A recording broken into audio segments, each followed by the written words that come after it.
All right, so I have to bring something up that I've wanted to ask for a little bit now. Let's go. James Gunn tweeted out, he said that the first Groot in Guardians of the Galaxy is actually dead, and then this Groot is a new Groot.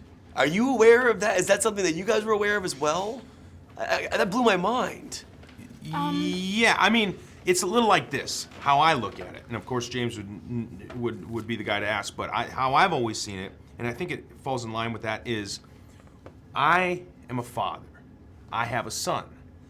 I can be gone one day, but my flesh will still live on. It'll live on through my son. Granted, I share genetics with my son's mother, but with Groot, he's like an asexual being, so he continues to move on, but it is its own life defined by a birth and a death of its own. It's got real in here. Yeah. So it's like reincarnation. Yeah. But he claims it's a different it's a little bit like an apple tree. If an apple tree drops a seed and it grows another apple tree, technically it is that first apple tree still, because it was grown from that apple tree and continued to grow on, but its life is defined by the moment it became a seedling to the moment it gets cut down. It's just gonna suck though if Vin can't then be Groot. No, Vin's Groot. Oh, Vin's definitely Groot. Okay, Vin is Groot. Good, because Vin Diesel is Groot. Because it's teenage Groot this time, right? Yeah. I can't wait. Dude. So in some of the behind-the-scenes footage, Cumberbatch said this about you. I want to give you a chance to actually defend yourself. Oh no, I have to defend myself. Oh no, Ben, what did What's you up, say? Ben? He called you arduous, I don't even know what that means, dog. boring, and What? not particularly funny.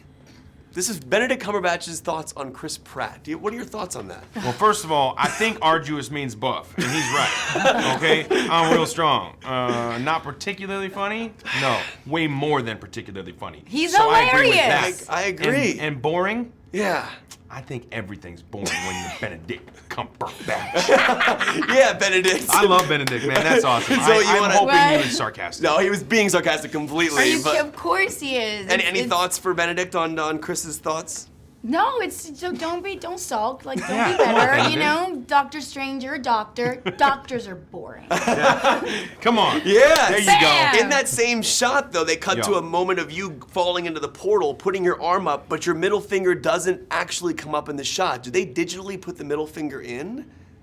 I'm being serious. Like, Wait, is this a trick question? This is the fun behind the question. scenes. If the question is digitally put your finger in, I'm not exactly sure That's what where you're we're going talking with about. this. No, but in Marvel, the shot, any execs here? you go boom, and then you fall into the portal, but your middle, like remember in the first Guardians, you did this. There's no middle finger there. I'm wondering, is that something on purpose, or is that something that's a spoiler later on in the movie?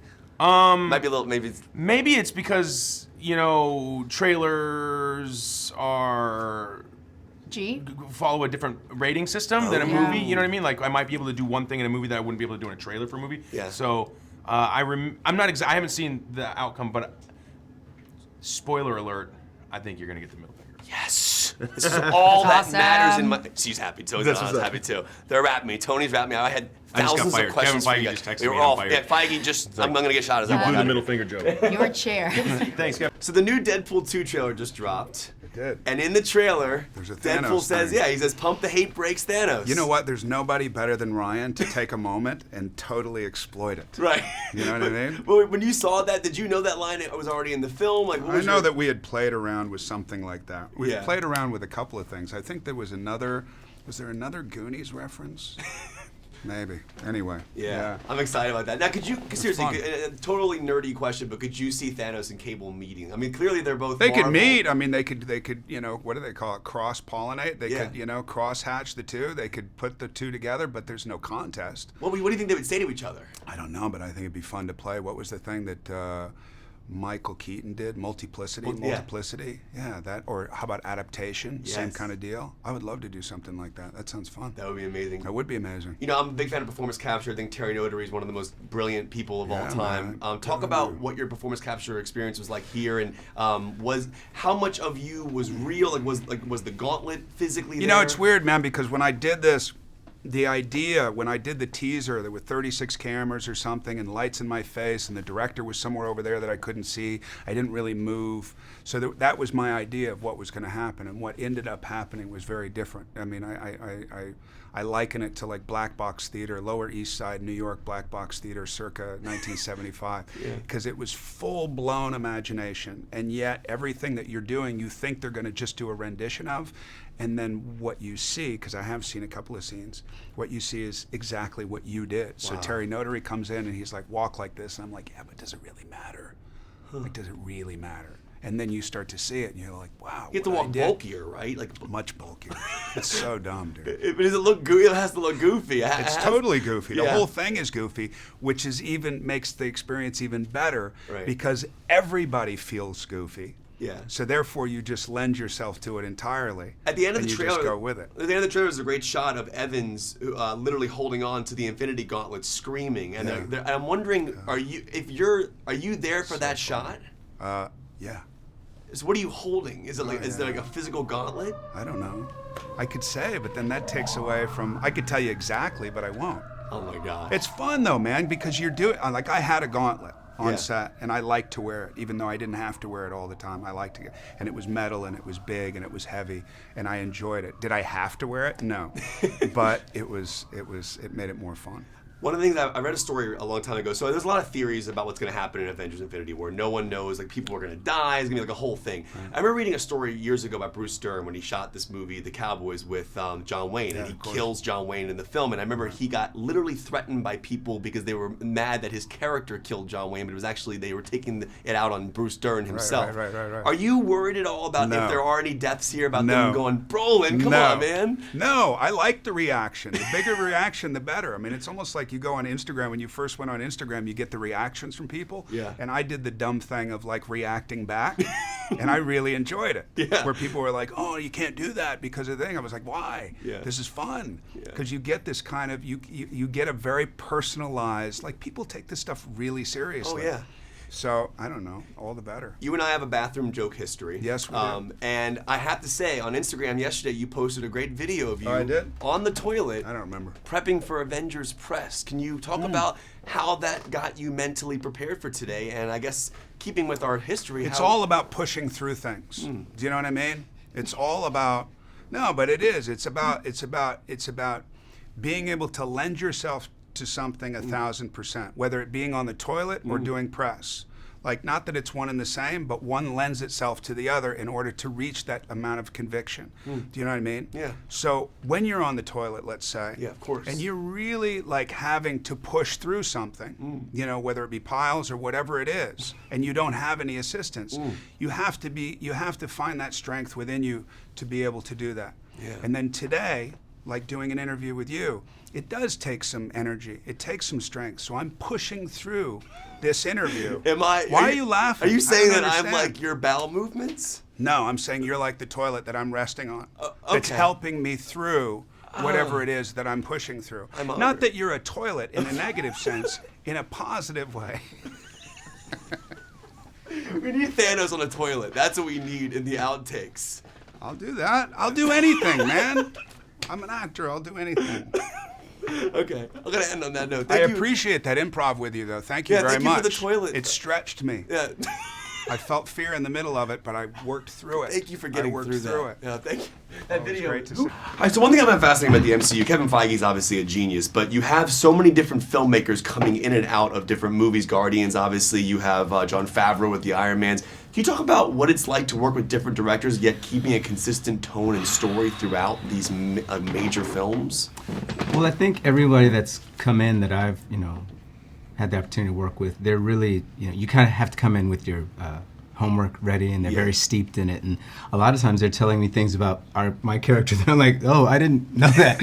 And they're trying to weave these stories together and keep this sort of timeline, this mythology going, and be faithful to the comics, but at the same time make these movies their own things and their own standalone things. So it's really tricky, but it all starts. I think it's all Kevin Feige and kind of top down and works through them, and Lou and everybody kind of keeps these directors in the pocket. So I'm a huge James Gunn fan, and this blew my mind. I actually didn't know this when Guardians You have won. the baby Groot pin, right? Yeah, that's what I wanted to ask you about, because at the end of the first Guardians, my thought process was when Groot died, that was another Groot. There's the same Groot growing back up, but James on Twitter said that Groot is Son of dead. Groot, right? Baby Groot's different. Yeah. Was that something you guys were fully aware of? I wasn't aware. No. I thought it was the same Groot. I, What do you mean? I, What do you I mean still Groot's don't dead? understand what that really means. What are you talking about, Groot's dead? Well, in the first Guardians, Groot dies. Yeah, in the first one. Groot I just blew up. ruined Don Cheadle's day. Have you seen the movie? Yes, but I thought that was this. Well, like he thought. I thought it was Groot Root, and the Root was new Everybody. Groot. I think everybody I didn't know it did. was- When did you find out that Baby Groot was different than Groot? On Twitter.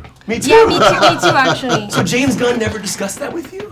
No, and I don't think anybody ever asked. I think everybody just assumed it. But I like to imagine my own thing, so I'm less sad. Yeah, So it's the same Groot for our purposes. Yes. Right. that's what I'm saying. I don't want to go to dead Groot. That's, You know, Too sad. War Machine's one of my favorite characters of all time. I'm wondering the technology's changed a lot since Favreau hopped on with 2008 to now. How has War Machine changed for you? I remember talking to RDJ about the way it looked when he was inside the actual suit. How does that look for you when you're filming? How has that changed for you as an actor? well, it's a bunch of different things. You know, there's sometimes that just practically you're wearing a part of it, and then sometimes it's all CGI and we're in these sort of embarrassing mocap pajamas. Oh, and yes. Everybody Remember else. you and Oh, I know, Mark. yeah. Me and Tom and Mark walking around in our pajamas.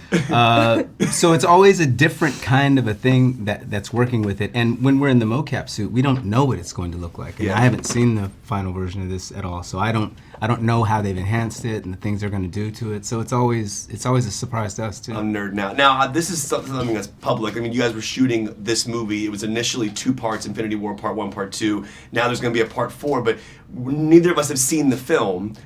You didn't know on certain days which Avengers you were shooting? Like, can you talk about that a little bit? Like, was it confusing as to which Avengers film you guys were shooting? Was it Infinity War or the 4th one? I'm still confused. I have no literally. No, it's really We're blurry still because asking each other a lot of questions. we shot the first movie and then we started shooting the second movie, so at some point it was overlapping. Yeah, it was we were really cross-boarding. confusing. Yeah. So it's like, oh yeah. Was it whatever. one script? Was it one gigantic script, or are there 2 scripts? It was, there's a bunch of different versions of scripts, Yeah. and Yeah. there's Yeah. all different sides, and then there's a You lot know, of when secrecy. scripts come in, they come in different colors, Yeah. you know, and we'd gone through every color of the rainbow, I think 2 or Right. 3 times. We're Yeah. into like fuchsia and mauve and colors that you just don't usually see scripts in. But as somebody who's been a part of this universe for a long time, and when the script comes to you, especially this one, which is going to supposedly have a ton of spoilers, no one's seen it yet. Are you still guarded when you read these scripts? Like, do they have like security people that you can't move out with this thing? Well, after this many years, Yeah, they've kind they of like trust chilled you. out on that. I don't know about that, Yeah. but I don't know if someone's sitting outside the house, right. but they do hand it off, and they need hand that them old off, one they back, shred it, and yeah. then you Yeah. got to shred it, Shred it, and yeah. they got to come Yeah. and get that one done. You're serious about the shredding? Dead serious. What? Yeah. Yeah. That's But crazy. today, the first question I asked Don when he walked in, I said, "Have you seen the film?" He said, "No, nobody has." This is amazing. Well, guys, thank you so much. It's an honor Thank you. talking to you. Thank Yeah. you for nerding out with me.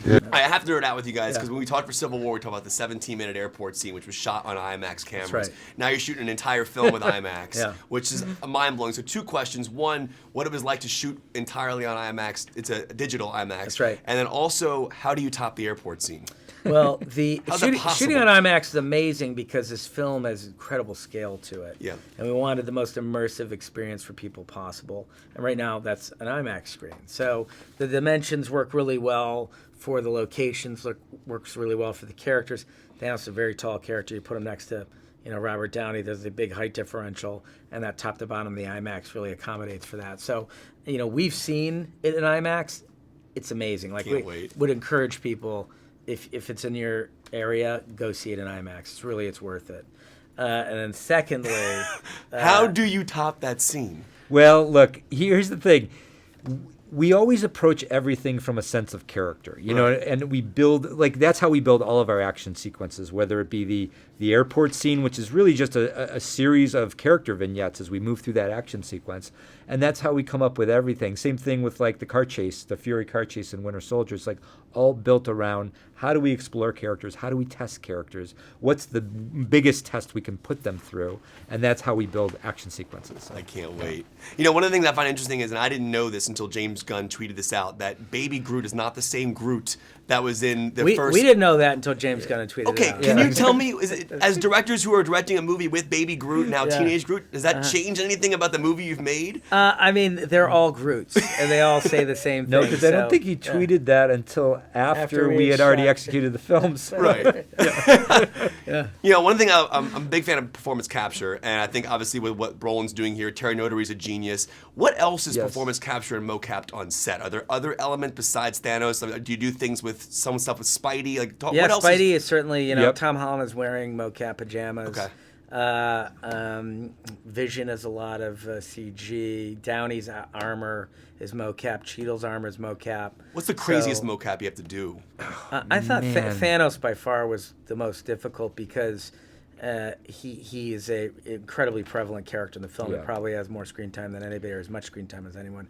And we really wanted to capture every nuance of Josh Brolin's performance, his physicality, his face, you know, just the slightest eyebrow raise. So we used absolute cutting edge CG work. And in terms of the work that Josh has to do and what we have to capture, it's like it's everything from the biggest, most complex physical stuff to the smallest, most interior acting moments. And that was the real challenge with it. A lot of the ads for this movie keep saying this is the end, like the end is That's it. near. But you have another Avengers movie coming out after this. Like, is that an end for certain characters? I mean, I know you can't say I think specifically. if but Marvel's been writing a book for the last 10 years, is the final chapter. Okay. And of course, there's going to be some endings, and there's going to be some new beginnings. Okay. And you know, part of the reason we haven't revealed the title for Avengers 4 yet is that we want everyone to watch this story and digest this story, and then we'll tell them what the next story is going to will be. we find out why Hawkeye hasn't been in a lot of the promo in this movie? You may, you may not. I mean, It's all in the storytelling for sure. Yeah. I so can't freaking wait to see this movie, guys. Guys, thank you so Thank much. you. Hey, Really yeah, appreciate sorry it. it was so short. No, Yeah, it's great to see you. This is the first time we've seen Vision in human form, from what I understand. And it's in the trailer in certain aspects. And then we saw a clip of you like doing some type of scientific element over Vision. I'm assuming, is that how you become human? Can you talk about what? Snitches end up in ditches. Yeah, man. Is that We're just too not much of gonna a spoiler? snitch. Yeah, I Okay. just think she's just like trying to like, you know, scan him, see how he's doing. Right. She scanned me next. Yeah, Okay, scan okay. everybody. Basically, it's protocol. She's a scanner. You get she physical. can't stop scanning Yeah, people. you get scanned, man. Well, I guess staying away from spoilers, can you talk about like what it was like to be in human form as Vision? Was that It was horrible. What I mean by that is, It was so hard for me to act with him. was it different for you? Was it different not being under all the makeup? Yeah, it was and everything? great. It was great. That was really, yeah, and it was fun. It was fun to kind of, do that in these films because I was so sort of disguised. It was. Well, and it they were really felt fun like scenes. we were playing make believe as our characters were playing make believe, but Paul was like normal Paul. Yeah. But it felt like we Except were. you have the stone there. Yeah. But it felt like make believe. Well, I didn't have the stone there. There is a That's something the on your magic head. of cinema. Oh. That's the The magic magic of of cinema. special But it was really, effects. yeah, no, it was a fun. It was really. It was a fun time. How have the effects changed for you? Because you guys have been working with the Avengers films for a while now. I'm wondering how the effects have changed, how has it gotten easier to do the special effects elements, the action sequences? Has anything changed for you as actors? It's gotten better for me because the stunt team has kind of embraced my weird movement, and so now I'm part of the stunt team more so than before. Before it was just kind of me and Jenny, who's a choreographer, and we were just in our own little world. And now we're like fully incorporated into the stunt universe, so that's been easier and more fun for me. Now in the comics, Shuri at one point does become Black Panther, and I'm wondering. What? Yeah. That's amazing. That would be amazing. You're not the only one that turns purple. Have you thought about what that would be like if you became Black Panther? Yeah, I've thought about it. Like, I think it would be pretty cool. But I think as of now, where Shuri is really cool, and Chadwick is an amazing Black Panther. So that's his job. All right. Keep that there. I will still watch that. I will see it.